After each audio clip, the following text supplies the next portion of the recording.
हमारे वार्ड की इस समय दुर्दशा है। शब्दों पे गौर करें, दुर्दशा है। हमारे वार्डों में सफाई होती ही नहीं है।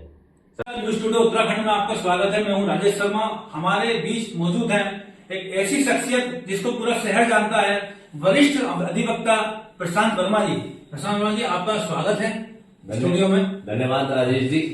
प्रशांत जी, ऐसी मुझे जानकारी लगी है कि आप वार्ड 18 से निर्दलीय उम्मीदवार के रूप में दावेदारी ठोकी पार्षद पद पर। क्या ये सही है? हाँ, बिल्कुल ये सही है। और मेरा मन है कि समाज में जो है कुछ सेवा करी जाए, राजनीति ना कर करके सेवा करी जाए।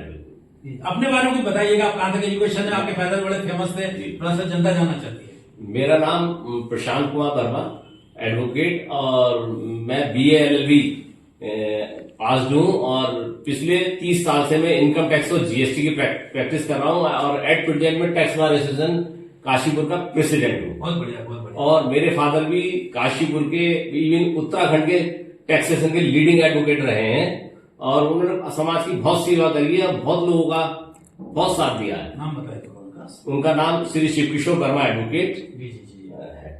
इस बार आपने क्यों दावा किया? क्या ऐसा लगा कि इस बार आपको चुनाव मैदान में आना चाहिए? चुनाव मैदान में मैं 2013 में भी कांग्रेस के टिकट से चुनाव लड़ चुका हूं, इसी वार्ड से। अच्छा। लेकिन उस समय की परिस्थिति और थी और आज की परिस्थिति और है। उस समय जो हमारे वर्तमान पार्षद हैं वो विगत 10 वर्षों से पार्षद हैं और हमारे वार्ड की इस समय दुर्दशा है। शब्दों पे गौर करें, दुर्दशा है। हमारे वार्डों में सफाई होती ही नहीं है। तो मेरे हिसाब से वो विकास के नाम पे जीरो, सिर्फ एक पार्टी का सिंबल लेके कैंडिडेट बनना हमारा काम नहीं है। हमें जनता के बीच जाना है, जनता का विकास करना है, अपने वार्ड इवन अपने शहर को स्वच्छ बनाना है और जो जितने भी निर्धन लोग हैं, समाज से थोड़े से कम वीक लोग हैं उनके लिए हमें उद्धार करना, उनके लिए काम करना है और निःशुल्क सेवा करनी है। कोई शुल्क भी नहीं है, कुछ भी नहीं है। और मैं विगत 10 वर्षों से करता भी आ रहा हूं। पार्षद नहीं हूं, नगर निगम के जितने भी काम है, जितने भी लोग मेरे पास आते हैं, बिना किसी चार्ज के, बिना किसी हेजिटेशन के और इमीडिएट उठता हूं और उनके संग जाता हूं, उनके काम कराता हूं। हमें जानकारी लगी अमृत योजना भी आपने कोई शुरू किया है? जी, ये जो अमृत योजना, जल योजना सरकार की है, उत्तराखंड सरकार की है और ये काशीपुर में जब आई थी तो इस शक्तिनगर वार्ड उसके क्षेत्र में नहीं था। ठीक है, तो मैं देहरादून वहां पे लेटर लिखे, जल निगम के जो ऑफिस है वहां लेटर लिखे, फिर यहाँ पे दिनेश बंसल जी थे, उनके पास देहरादून से लेटर आया और फिर ये इस शक्तिनगर वार्ड में अमृत योजना आई। और जिस समय अमृत योजना आई तो जो वर्तमान पार्षद है उन्होंने सड़कें खोदने का बहुत विरोध करा, इवन अमृत योजना का भी विरोध करा, तो उनसे मेरी हॉटटॉक हुई है।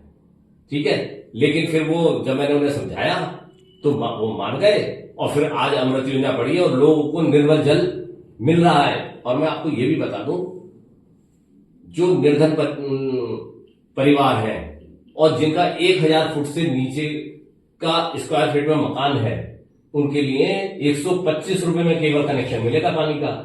और मैं अगर पार्षद बन के आया तो जो जो योजनाएं हैं, क्योंकि मैं पढ़े लिखे वर्ग से आता हूं और एक एक काम जो एक्ट में लिखा है उसके अकॉर्डिंग होगा। और योजनाओं का, जो सरकारी योजना बहुत सारी हैं, सरकारी भी बहुत सारा अपना काम करती हैं, लेकिन जो नीचे के लोग हैं, पार्षद लेवल के लोग हैं, वो अज्ञानता के कारण, अपनी आदूरदर्शिता के कारण वो उन्हें वो योजनाएं पटल पे ला ही नहीं पाते हैं। तो मेरा पहला ही काम यह है कि आते ही जो है इन योजनाओं को पब्लिक तक पहुंचाना है, सारी योजना। और स्ट्रीट लाइट की बहुत दुर्दशा है, पुरानी लाइटें लगाई जा रही हैं। मुझे नहीं पता कि नई लाइटों का पेमेंट हो रहा है या नहीं हो रहा है, लेकिन लाइटें पुरानी ही लगती हैं, जो 2 दिन चलती हैं फिर बंद हो जाती हैं, 2 दिन चलती फिर बंद हो जाती हैं। अमृत योजना के कनेक्शन जिन लोगों ने नहीं लिए हैं, 850 फुट का पानी है वो। और आप सोचिए, आपको अपने घर में RO लगाने की जरूरत नहीं है, आप टैप खोलिए और वाटर सप्लाई है और प्रेशर भी इतना है कि 3 स्टोरी तक पानी पहुंच रहा है इस समय एट प्रेजेंट, है ना। और सबको अमृत योजना का लाभ मिलेगा और जितने भी निम्न आय वर्ग के लोग हैं उन्हें 125-150 रुपए जो मिनिमम चार्ज होगा उसमें कनेक्शन मिलेगा और अधिकारी आएगा और एक डोर टू डोर कनेक्शन लगवा के जाएगा।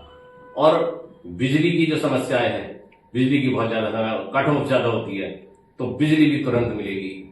और जो जितने भी आंगनबाड़ी केंद्र हैं उसमें फूड की क्वालिटी जो होगी हमारे क्षेत्र में जो है बच्चों के लिए जो भी सामान मिलेगा वो प्रॉपर वितरित होगा।